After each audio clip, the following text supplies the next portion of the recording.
Hello, what is up? What is up? What is up, everybody? Welcome to a little bit of a different. Uh, oh shoot! There we go. My bad. I had something pop up in my earbuds, but yeah. So we are doing a little bit of a different stream today. Obviously, I've been doing the MLS Now highlight show with guests, sometimes by myself, and unfortunately, after a meeting with the league earlier this week, we are unable to continue doing that until we reach some sort of agreement with the league regarding the rights to get all those highlights. So, unfortunately, no highlight show today due to that meeting with the league, but we're still in negotiations. We're still trying to figure out some sort of agreement. So, instead, what I figured we'd do is keep the same live stream that we've been doing over on Twitter.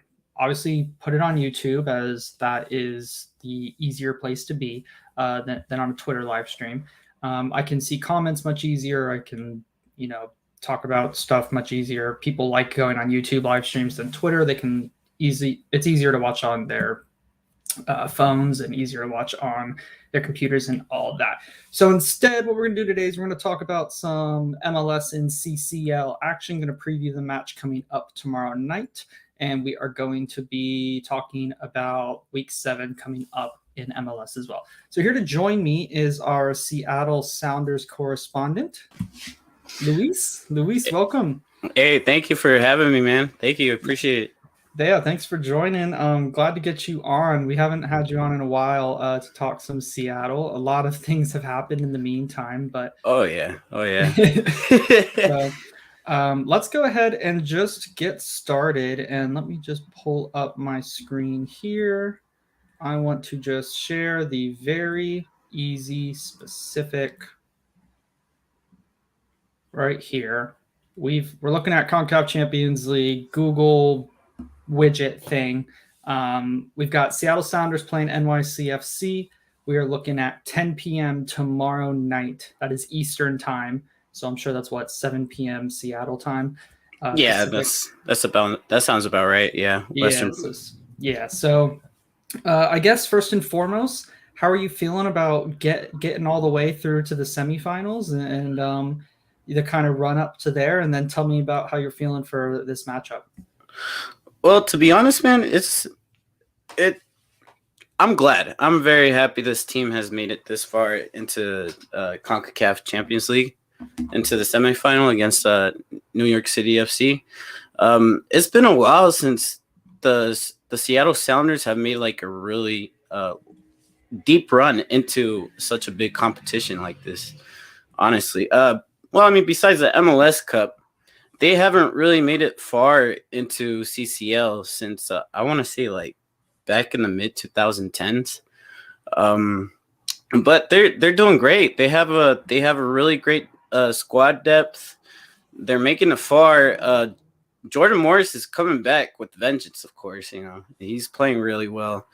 Nico Lodero, yeah, he's had some injuries here and there, but he's coming back, and that's a good sign.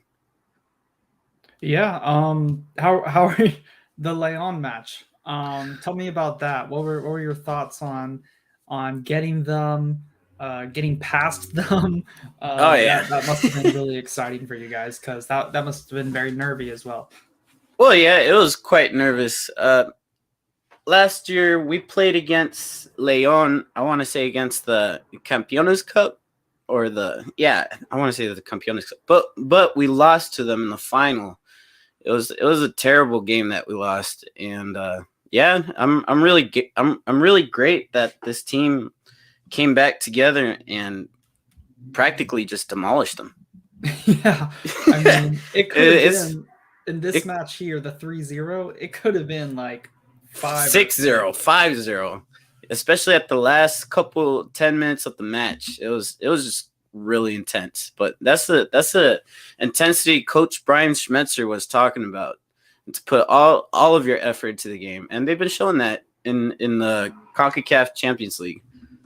Yep, definitely. And Freddie Montero getting 2 goals, Jordan Morris right at the last second, a big 90th minute goal. Because I mean, 3-0 going into Leon. That's obviously you're still you're still worried. But if it wasn't, if it was only 2-0 after all the chances, you would have Yeah. been feeling a little more nervous. Luckily, you guys went in with the right mentality, something I don't think New England did with good old Bruce Arena. I Yeah. think they went in with the wrong mentality, looking to not lose by more than 3, and they lost on penalties. Y'all went in to score a goal. Y'all went in to be compact but still be dangerous. You got the goal you needed, and after that, it was just like Yeah. smooth sailing. We really needed that, and thankfully Christian Roldan got us that penalty, and Freddie Montero's the one who buried it. Yep. So And you almost that's came great. out with a clean sheet too. Yeah, I just mean, that was barely. insane. No, So but yeah, it's great. I'm very glad the team has defeated Leon. I believe that's probably the biggest achievement out of the Champions League so far. But of course, New York City FC is still going to be a test for us. yeah, so let's transition into that. Maybe even a little less nervous looking at what they're doing. So let me move the share over here for a quick second, and let's go and find NYCFC and see how they're doing this season, because they've not been looking great. CCL's had a big impact on their league form, but in CCL they've looked good. So they started the season with a loss against Galaxy in Los Angeles, 1-0 loss. Tied Vancouver 0-0 on the road in Vancouver. That's a pretty hard stretch of games because it is both West Coast back-to-back. Hard trip there, but you would think they would need to do better against Vancouver. Yeah, that's. Then they destroyed Comunicaciones 3-1 at home, destroy Montreal 4-1 at home. Nervy match against Comunicaciones to get through. 4-2 loss. Oh yeah, that was intense. That was very intense. Yeah. And if it wasn't for away goals, they very well could have lost that match in overtime. I mean, all the momentum was Comunicaciones' way. Lose at home, surprisingly, to Philadelphia. Maybe a little less surprising coming off the back of that result against the Guatemalan side, but still, home in Yankee Stadium. Maybe you should be doing better, although Philadelphia's been really good. And then away, losing to Toronto. So we're looking at 3 losses in a row. Let's flip it over, and you guys coming off of a big result against Minnesota, 1-2 on the road. You guys winning, of course. Mm-hmm. How are you feeling going into this match? Well, form's about everything, and yeah, New York City FC has had pretty bad form when it comes to regular season, but it's the same as us. I want to say we're placed below the playoff line right now. But that last win against who was he? Minnesota. The last win against Minnesota is actually really good for our momentum to continue on to just to press on to keep on winning. Yeah, definitely. Where do you rank, or how do you look at NYCFC in terms of they're in bad form in terms of the league, but maybe they're in better form in terms of CONCACAF Champions League? Are you feeling, where do you rank that sort of thing? Do you think it's just any game that you lose is bad form, or is it a little less up for the MLS matches? I feel like when it comes to bad form, it's just continuous games where you either losing continuously or tying continuously, or it could be just tying, losing, eventually winning. But that's still kind of bad because you're only getting 3 points out of those 5 games. You know what I mean? Mm-hmm. The same with Seattle, but they're doing a lot better. I personally don't have any worries going against New York City FC, but yes, they are going to be dangerous, but not in our house for sure. Not in our house, and that's where they need to get the goals at, is coming away to Seattle. If they could get a goal in Seattle, then obviously the tide's going to be flipped, and Seattle's just going to have to just demolish them away. Yeah. So in terms of how do you want to see this tie go? Obviously, you want to see you guys win, but do you want to how do I want to word this? Do you guys want to, obviously, I'm trying to figure out how to word my thoughts here. Just basically, you guys are home first. right? Seattle Sounders home versus NYCFC, and then you guys are away. And that can be a little tricky sometimes having the away games second. So I guess what do you want to see in the first leg to make sure the second leg isn't a really, really nerve-wracking affair? I want to see us score goals, obviously, but I also want to see us play really good defense. Whether that's well, honestly, I want to see them keep a clean sheet. The whole defense keep a clean sheet. Stephen Fry, I think he could do it for sure, especially at our house. But yeah, that's the first game that I want to see. I want to see Seattle capitalizing the goals and the defense not leaking any goals. On the away side, I want to see the same. I want to see Seattle being very, very defense minded, but still be able to hit the counters and get those goals in. Yeah, the nice thing is you guys aren't going to Yankee Stadium. You guys are going to be at Red Bull Arena. They're not going to have that same sort of advantage that they usually have at Yankee Stadium. So I think that'll be nice. Also, if you guys do win that first game and NYCFC are forced to attack in the second match and be on the front foot, I feel like that can play into Seattle's hands because of how we've seen you guys counter against Leon. You guys were ridiculous on the counter. So NYCFC are going to have to be really good away from home in order to not have to chase the game in the second leg. What is your big? I know you said you weren't worried about the tie, but in terms of weaknesses for your squad, for your team right now, what are you worried about that NYCFC could possibly exploit and succeed in this overall semifinal leg? Well, of course we got injuries, and injuries plague the squad really bad. I'm pretty sure if they could exploit one of the young players, like let's say Obed Vargas. Obed Vargas been doing great, but he still has a lot to learn. If they're starting him, I want to see him on his top of his game. But I feel like New York City FC could disrupt the midfield. That would be my biggest worry is the midfield. The midfield not being able to control the game in a way. Mm-hmm. Also, Tati, what's his name? Tati Valentino? Tati Castellanos. Tati Castellanos. Yeah, he could score goals for sure, and he could probably show the weakness of the defense as well. So I want to be able to see the Seattle tightly mark him. That's my main concern. Yeah, definitely. He's going to be a big danger for sure. All right, let's go ahead and transition over. Oh, actually, I did want to ask one more thing. So let me move us back over here real quick. Do you have a preference between Pumas, UNAM, and Cruz Azul as to who you could, if you were to go through to the final, who would you prefer out of those two teams? That's a hard one. Pumas has history, and Cruz Azul they're just a really beast team. I would say let's go against Cruz Azul. Why not test ourselves?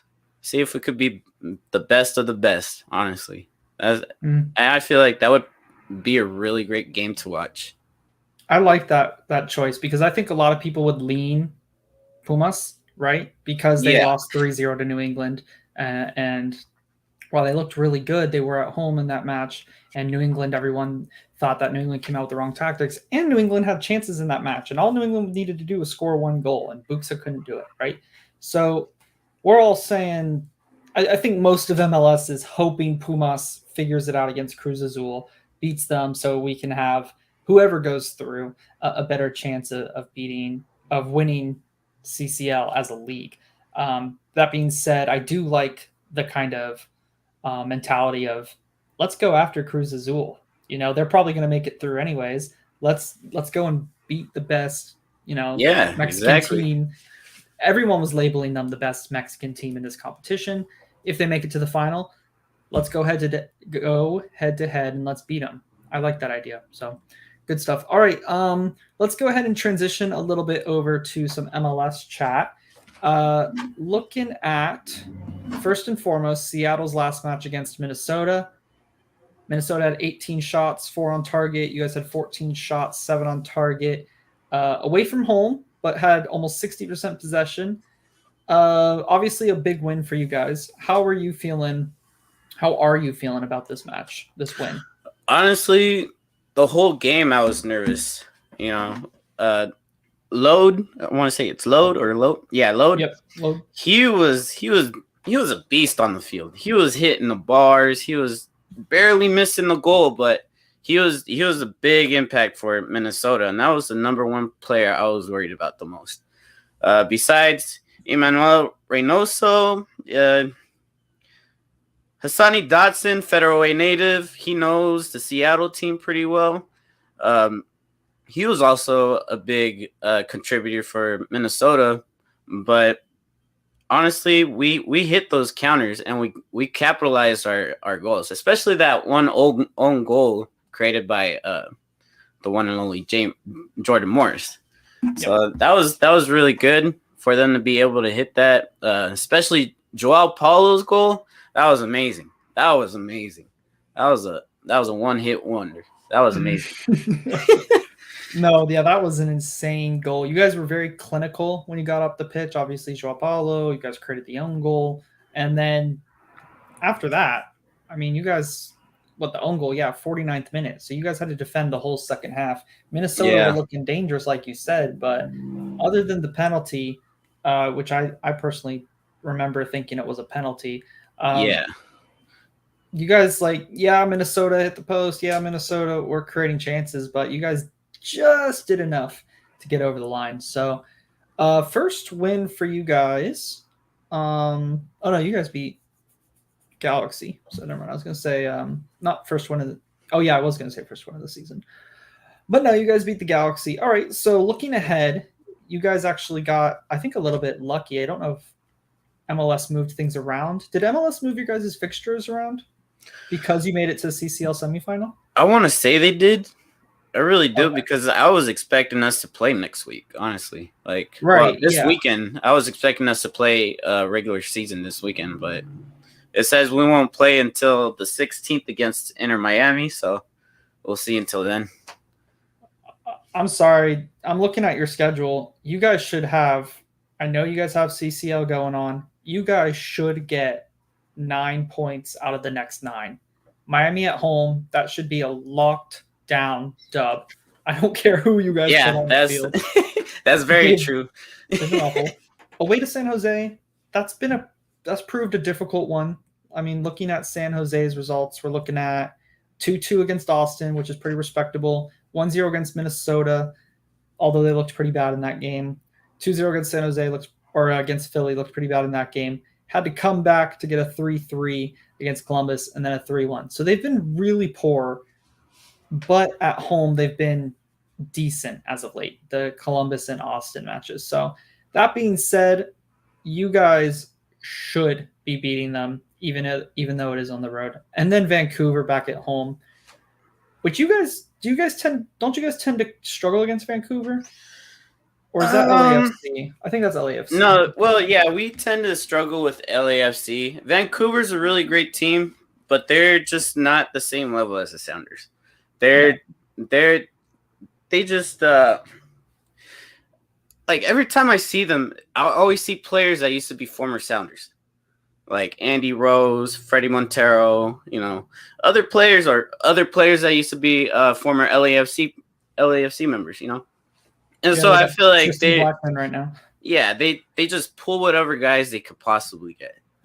And I mean, that's not a bad way to do business, to build a team, but there's if they want to prove that they're a really good Cascadian team, they need to start getting really good top quality players. Yeah, I agree. So yeah, they've had a pretty rough start to the season too. So that's kind of why I was saying 9 points out of 9. They've just got their first win of the season this past weekend. So they've had injury concerns, but April 30th, Seattle versus Vancouver, if that's not a win for you guys, something went horribly wrong. So yeah. Let's go ahead and look at what we got coming up this weekend, though. Obviously, Seattle are getting a break. The first one that we have to look at is Galaxy versus LAFC, right? Oh yeah. Are you planning on sitting down to watch that game? Oh yeah, hands down, man. I'm definitely gonna watch that game. That's one of the best West Coast games there is. Besides Seattle, Portland, Seattle, Vancouver, Portland, Vancouver, LAFC, and LA Galaxy is probably the second top best rivalries in the league right now. And well, I would arguably say it's probably the top two, one of the top two best rivalries. And LA Galaxy are playing really well, especially Chicharito. Chicharito has been on hot form recently. And I feel like it's going to be a really great game. LAFC, on the other hand, they might not have, well, they are in first place. So that speaks a lot for itself. Yeah. They're a really great team. But I have a feeling that LA Galaxy is going to come up from behind. They're going to come up from behind and take that dub from them. That's going to be fireworks of a game. I'm planning on being home to watch that game in particular. And I think a lot of MLS fans, a lot of MLS neutrals, I hope that they'll decide to do that as well. Because again, you talked about LAFC being first place with 13 points. They haven't lost a match yet. They're tied on most goals scored in the entire league with 13 right there. And then just was that 5 points behind them? No, 4 points. Yeah, 4 13 points. -4 is 9. LA Galaxy, who, I mean, they've had a really good start to the season. You look at the two losses and you think, oh yeah, they're probably going to lose this match. One, they're at home, and two, if you look at their two losses, they were both losses that easily could have been draws if not for a couple mistakes in the back line and maybe some better finishing up front. So you're looking at the Seattle match against you, 3-2. You guys did good, but again, a little lucky with maybe a certain Julian Araujo's performance on that. Yeah. A little lucky there. Pretty poor for him. And then next match, they go home against my Orlando City. Facundo Torres getting his first goal. But when you look at the stats, they had 20 shots, only 3 on target. We only had 6. They dominated the match. Cabral should have gotten a goal. He was getting into really good position. Chicharito had a pretty dangerous shot as well that he put straight at Galese. So Galaxy are getting the chances to score. So their two losses, they're not as big. So that's the one matchup this weekend that I'm looking at big time. Looking out east in terms of matches, as that's a West one, and I kind of want to, be fair.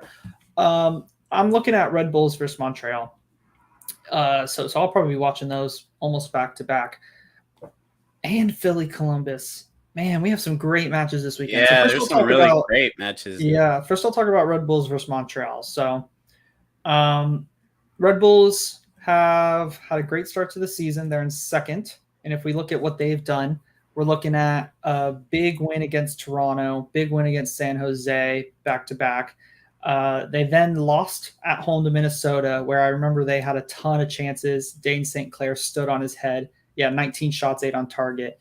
And Dane St. Clair got the clean sheet there. Crazy game that. Then they go at home. Columbus get the draw. 95th minute equalizer from Nagby. So 2 disappointing results there where they could have been better before going on the road this past weekend, getting a big win over New England on the road. So we're looking at Red Bulls, right? So you probably haven't watched a bunch of them, but how good is it just to see New York Red Bulls back? I mean, it feels like they've been really struggling recently, but this is a New York Red Bulls team that looks pretty dangerous. Yeah, they're like you said, they're in second place in the Eastern Conference, and honestly, it's really great to see them back being hot because I don't remember the last time that I seen them this hot. You know what I mean? It's been a while, probably. It's been a hot minute. Yeah, but it's great because that's the New York Red Bulls out. before they're the what the not the Cosmos, the Oh, what were they? Metropolitans, right? Or Yes, the Metro yes, Stars. Metro Stars. My bad. Yeah, the Metro Stars, and that team was really great. That team was it had really great players, and once he transitioned to the New York Red Bulls, something just happened. Like the team just didn't click anymore. I don't know if it was like the front office, the players, the head coaches. At one point, they had Chris Armas as their head coach, and he was just bad, right? Just Yeah, he wasn't great. Their only time where they were good, right? 2018, where they won Supporter Shield, didn't do anything in the playoffs though. mm-mm. I want to say, yeah, 2017 they finished in sixth. Then I want to say 2016 they won first in the East, but they weren't Supporter Shield. I think that's Jesse Marsh. I want to say was coach in 2016. Yeah, And I want to say Chris Armas was coach in 2018, I think, but he went downhill after this. I can't yeah. remember what. Let me look it up real quick. Chris Armas. Go to the good old transfer marks because that is all right. So let me move to this tab. Let's look at his history. He was July 6, 2018. So he joined New York Red Bulls middle of 2018, which is when they were hot, and won Supporter Shield and didn't do anything after that. So he joined middle of this season. So yeah, other than that, looking at Red Bulls, 2019, sixth place, 2020, sixth place, 2021, seventh place, snuck in last season with a really good end of season run, but they needed to win like every single match to get there, and they did. And then 2022, it's early on, but second place, it's good to see them back up and amongst the elite of the East. No, yeah, that's very good. It's good to see them Then we're up looking at there. Montreal. Yep, we're looking at Montreal next, right? Yeah. So, oh, I didn't even see this. We had a couple comments from Javier Solano. Cheat reader. And then I'll be there Saturday. So that's All great to see, right. Javier. That's going to be a big match. I really hope you enjoy it. Sorry I missed your comment there, buddy, about 6 minutes ago. So, yeah, it's going to be a really good match, that one. So we were in the middle of talking about New York Red Bulls versus Montreal. Montreal, I think, have been a victim, here they are, of CCL. So they lost in Orlando on opening day, lost at home to Philadelphia, who are obviously best team in the East right now, one of the best teams in the league. Then they faced Cruz Azul. Then they had to go to NYCFC Yankee Stadium in between the Cruz Azul match. Really not fair at all. And then they have to turn around and go to Atlanta. We're winning that game 3-1 before they just broke down. I think they just got real tired. They had a couple of unlucky goals, I'd say. So Thiago Almada scored a banger, and then Brooks Lennon scored a last-second free kick from like 35 yards out. Poor goalkeeping before getting a 4-3 win in Cincinnati, where there was like absolutely no defense. So this is going to be a really good match because I think both teams are really good. They're in good form. I would definitely be keeping an eye on this match. What have you made going over to the other match that we kind of highlighted, Philadelphia versus Columbus? What have you made of these two teams? Have you seen either of them? And obviously both near the upper ends of the Eastern Conference. What have you made of these guys? I've paid close attention to Columbus Crew recently. You know, especially with Lucas Celorayan. He's a great player, phenomenal with the free kicks. You know, he helps the team as well as Darlington Nagby, also a veteran, really great player to have in your team. Their coach is really great. I don't like him because he's a former Portland Timbers coach, and Timbers, I don't like you guys. I'm sorry, but you guys had a really, really great coach, and he's really turned around Columbus. Besides last season he didn't. I think they've only won one cup, and that was the Campeones Cup. But other than that, I feel like they're gonna make a really good run this year. So Yeah, to be fair, they had a ton of injuries. Where do you rank that in terms of they had a really poor MLS, where's my hand? MLS season, right? Because of injuries and whatever happened with them. And then they also won Campiones Cup. Like, is that a successful season to win the trophy but not make playoffs? Or is that this isn't good enough? um, I would say that's not good enough because the whole point of playing MLS is to win MLS Cup or to win the Supporters Shield or to win both. And the fact that he wasn't able to win the Supporters Shield or even make it to the playoffs, that's a failure, obviously. But I guess winning that one cup is better than nothing. But you still have to make the playoffs. Yeah, I agree. It's to me, it's kind of similar to like last season, Montreal won Canadian Championship, didn't make playoffs. It's like, yep, celebrate your Canadian Championship win, celebrate your Campiones Cup win. Next season, though, you got to be pushing for playoffs. That's again, like you said, that's the main goal: win the cup, win the Supporter Shield, be up there. So I agree with you there. All right, let's look at some of the other matches really quickly. Other than Columbus, Philadelphia have just been insanely good. I guess we should give them some love as well. Actually, haven't lost a game yet this season. Uh, they've played some tough opponents too. NYCFC on the road, Minnesota at home. They've been super duper consistent. 2-0, 2-0, 2-0, 2-1, 1-1. Gazdag has scored. Daniel Gazdag has scored in the last 4 games. Heard someone call him the Hungarian Hazard. I love it. I love it. That's great. That's great. Yeah, so definitely going to be a good match there as well. So want to keep an eye on that. Do you have any others you're looking at for this weekend's slate of games? I'm looking at a Cascadia rivalry game, Vancouver and Portland on Saturday. Yeah. Of course, those two teams I don't like, but hey, it's great to see two teams. I don't like going against each other. That they don't even like each other either. So it's like a hate relationship. Could that be like an underrated game of the week potentially? No, I would. Or not top in El Tráfico. Well, obviously they're not going to top El Tráfico. Well, yeah, I don't think they're going to top El Tráfico. But I would say the pride out of the whole schedule that would be underrated I would say Houston and San Jose. That has the potential to be a crazy game, doesn't it? Yeah.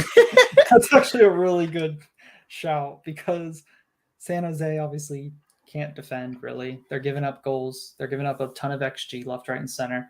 Houston, on the other hand, are doing okay in the attack. And if they're pushing heavy, San Jose is going to try and pick them apart on the offensive side of the ball.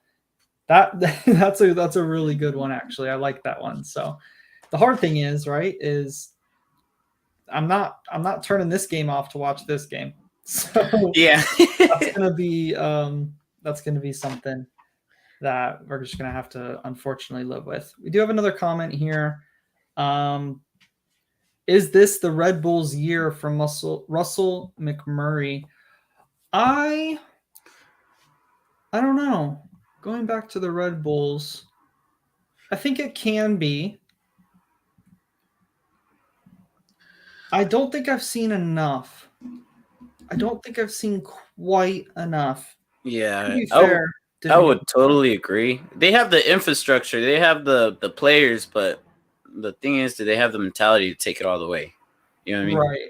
Yeah, and like I mean, look, Frankie Amaya, I know he's got the red card there, but he's had a great season. He's been really important to them. Lewis Morgan obviously started off strong, has faded out a bit. That happens sometimes with these really quick players. They're a step quicker than everybody else in the first few games, and they just go off, and then everyone catches up in terms of match sharpness and speed, and they don't have the same momentum that they had. My thing is with the Red Bulls, Barlow and Klimala and Fletcher as their strikers. That doesn't give me a ton of belief. These aren't like like they're decent. Don't get me wrong, they're decent players, but they're not the cream of the crop sort of thing. So it can be their year if Barlow explodes and Klimala improves. He's already improved a little bit. Everyone stays healthy. They pick up steam towards the end of the season. It's definitely possible. They've got a great back line. They've got a great goalkeeper, great midfield, decent attack. And that's the worry for me. Yeah. The Red Bulls attack, to answer that question. We've got a follow-up question as well. What is your spiciest take of who surprisingly misses out on playoffs this year? Do you want to take the first? That's a good one. Yeah, that is a really good one. The spiciest take, who's going to miss the playoffs?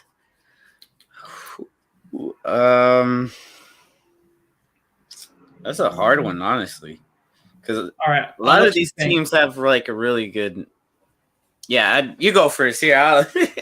Okay, so my spiciest take of who's going to miss the playoffs. I'll take the East, so you can take the West. Yeah, that sounds good. Am I going to say it? I'm going to say it. It's spicy. I think New England has a very big chance of missing playoffs. I know like that's probably the easy one to do right now, right? Because look, they're in 12th place. They've had 4 losses in a row. Lost to Salt Lake at home, lost to Pumas, lost to Charlotte on the road, then just lost to Red Bulls. And they could kill Inter Miami and Charlotte, and that could make me look stupid. And Bruce Arena factor and Carlos Gil, yada, yada, yada. I do think that there is the potential that someone like a Tajon Buchanan was really, really important for them. So because of his speed, because of his availability, because of his quality in the final third. Yes, Russell, that's my spicy take too. I love it. I think there's the potential that Leggett was a bad replacement for Tajon. It's not like for like, and he does bring something there. He has scored a couple goals for them, but it's just not that same speed. Speed kills sort of thing. So that's one thing. Defensively, I've not been a fan of Omar Gonzalez at all. I know he's supposed to be benched. They're supposed to have Farrell and Kessler. Perfectly fine. But when Gonzalez comes in, I think that can lead to drop points. He hasn't looked good this season. Relegated to the bench, of course, like expected. Leggett is the big one for me. Altidore is fading. I don't think they can rely on him. Buxa's been inconsistent. He's looking out the door. I think he's looking over to Europe. So that's mine. Looking at the West, I want to hear yours, though. Who are you feeling could be a spicy there? They could be missing the playoffs this year. I would say Sporting Kansas City, honestly. Sporting Kansas City, they've been making them into the playoffs for the past couple seasons. But this year, they're not doing really well at all, especially since they lost to Vancouver 1-0. They've lost to Chicago Fire 3-1. They lost to Colorado 2-0. I mean, they're coming up with 4 losses, you know what I'm saying? And it's not looking good for them, especially for their head coach. Peter Vermeer, he's a great coach, but I think his tactics are too worn out now. I think it's time for somebody new to step in. They got great players, don't get me wrong, but they need to do something about their squad. Alan Pulido, he's been getting injured recently a lot. Johnny Russell, he's a great forward, out in the wing. He's a great winger, but I feel like he needs somebody else up there too as well to help him out. Yeah, definitely. Losing Alan Pulido definitely hurt. I do think there's something going on with SKC. I know there's been injuries there as well. So that's one thing. But part of me feels like the I guess narrative, for lack of a better term, around SKC has been a little harsh. One thing I noticed when kind of looking at before the last episode that Andrew and I did on Sunday, Luis, is they've lost 4 games and they were all their road games, which road games are pretty difficult when you have injuries, especially going on the road's difficult. They haven't faced really any easy opponents. Maybe Vancouver, but they hadn't won a game all season. They were really up for it. Injuries, yada, yada, yada. Then they've won their home games, right? Now they were against Houston and an injury-riddled RSL team. So maybe that is a sign that they could miss the playoffs. I think that's a good one. That's a good spicy one because obviously last season they finished third, 58 points. If they're not making playoffs, something went horribly wrong. So I think that's still a good shout. But I do think just overall, the narrative around them being bad might be a little unfair, but I still like that one. Can I give you a West one as well? That yeah, for sure, man. Portland. Yeah. I mean, Portland's a great team, but man, this year they're not gonna. Nah, I don't know. I don't know. Giovanni Savarese could be his last year. You know, he's had a great run. Last year they made it to the MLS Cup Finals. They lost, obviously, to NYCFC at home. That was bad. I think after that home loss, MLS Cup, things just went downhill, man. You know, the team isn't looking the same anymore.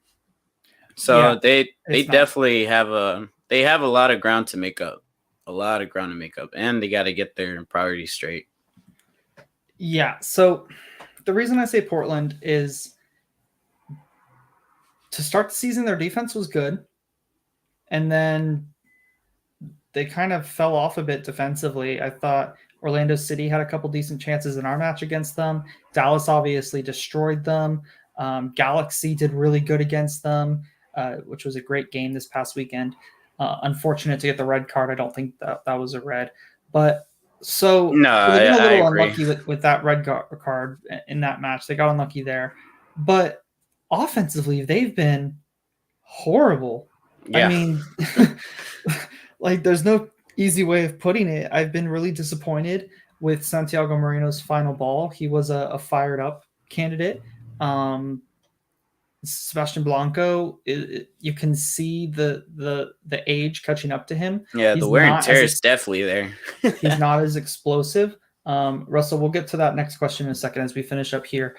So yeah, just Niezgoda hasn't looked as dangerous as he used to.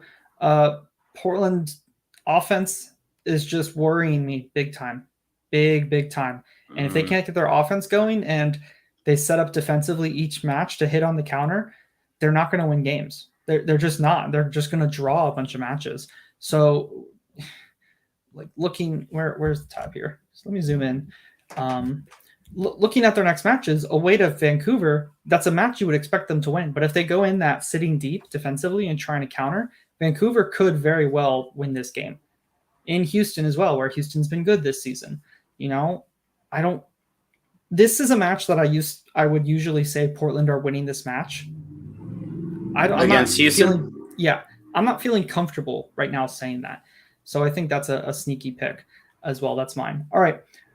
We got another question here from Russell. On the topic of last year's for coaches, over under 3.5 for coaches sacked this season.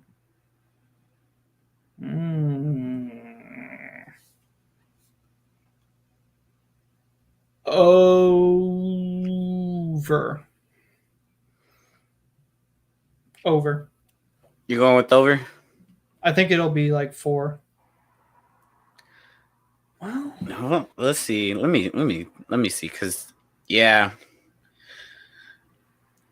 honestly, sacked. Yeah, I would say out of both conferences. Yeah, I would say it's gonna be over. I feel like it's gonna be over, but I feel like it's probably gonna be 4 or 5. 4 or 5, I would say. I'm actually thinking under. I can't see a lot of coaches being sacked, no matter how bad. That's a great question, Russell. I'm gonna have to talk to the co-hosts about this. Luis, I'll tell you why. looking at all the teams who are just struggling right now, and this is the East, so we'll start here. Everyone's looking pretty secure with their coach.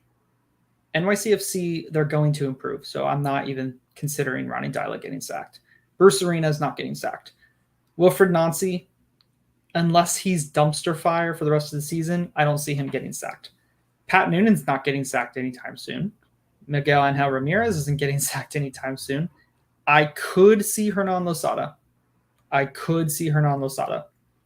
Bob Bradley? Nope. Unless Oscar Pareja completely folds the club, he's not getting sacked. No, I don't. Yeah. Caleb Porter's not getting sacked, especially after this start. I think even if he struggled, they'd give him the season. Ezra Hendrickson? Nope. Gonzalo Pineda? Nope. George Struber? They're doing fine. Jim Curtin's never getting sacked. He's going to be there until he's 80. So in the East, I've highlighted possibly 2. I can't see any more than that, right? Mm-hmm. LAFC, first season for Sherundalo, not happening. Unless something drastic happens here, they just signed Mastroeni. Nope. Greg Vanny would have to be down here. I think if he were in the 12, 13, 14, 10 through 14, I would say he's getting sacked come the end of the season. Right now, we're not seeing that happen, though. And yeah. So possibly, but not really. Wolf, if Austin, they had a hot start, but they have kind of faded a bit. I think he could possibly get sacked. So we're up to 3 or 4 possibly, but neither of these 2 I see happening. Dallas just signed Nico Estevez, not getting sacked.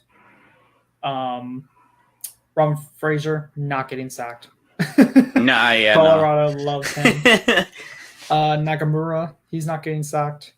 Adrian Heath's in the last year of his contract. They'll just let it go out if he has a horrible season.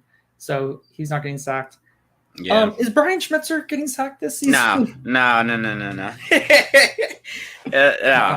I don't think it's happening. Gary Smith, not happening. Peter Vermees, maybe if they continue to be awful, but I could see them just letting him till the end of the season. Gio Savarese, they're not sacking him. I don't see it even if they have a bad season. He's been there for so long. What's Vancouver's head coach's name? Why can't I remember his name? It is Vanny. No. No. Galaxies. He's the guy. The Vanni Sartini. Yes, thank you. Did you look that up or did you remember it? I had to look it up. I'm not gonna lie. That's why I thought Vanny, because he's Vanni Sartini. Yeah. They just hired him. Unless he if he continues in this, I could see them sacking him, but also Vancouver's history. Yeah. They've always been bad. So unfortunately, they might just keep him for a while. And then Matias Almeida, he seems ready to leave after this season. He seems invincible. No one will sack that man. So nobody wants to sack that man. Under, Russell. That's a great question. I'm going under. Do you agree with that? Honestly, I would go 4 or 5 still. I mean, yeah, you made a really solid point on the majority of these coaches, but Portland, they have a really rich history trying to make it into the playoffs, and they don't make it to the playoffs after that loss in the MLS Cup final this year. They're not. Yeah, they're gonna send that dude with his bags. They're gonna send Giovanni Savarese back to New York Cosmos. You know what I mean? Bye. But San Jose, yeah, most definitely they're gonna keep him. Vancouver, more than likely keep him. Sporting Kansas City, they're gonna keep their coach. Peter Vermees is gonna stay there, but I feel like it's a bad season this year. They're probably gonna let him go at the end of the season, like you said. So yeah, that's a great question. One I'll pose to the co-hosts David and Andrew as well, because a lot of teams have new coaches. A lot of teams have very secure coaches. For example, Nashville with Gary Smith, Gio Savarese. over in Portland. We already went through them all, so I'll spare you it. But yeah, that's a great question, Russell. All right. So let's see.